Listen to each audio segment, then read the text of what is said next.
আসসালামাইকুম। আমরা আছি বাংলাদেশ বেতার,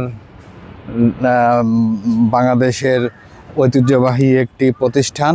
তার পেছনের যে পুকুর, তার পাশে একটু কাছে আসে এইখানে এই যে ডাক ভবন, এই সরকারি ভবনগুলো সব এইদিকে, সরকারি অফিসগুলো আস্তে আস্তে আগারগার দিকে চলে আসছে।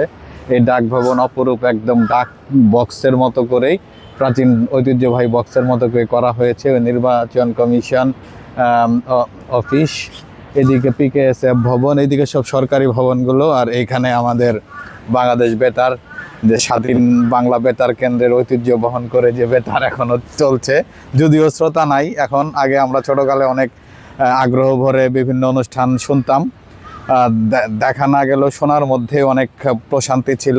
কিন্তু এখন সেই কালের বিবর্তনে, যুগের সাথে সাথে আরও নতুন প্রযুক্তি আসার ফলে বেতার হারিয়ে গেছে। আমরা তেমন একটা এফএম কিছুদিন যদিও মার্কেট ধরে রাখতে পেরেছিল, কিন্তু এখন সেটাও এখন বিলুপ্ত প্রায়।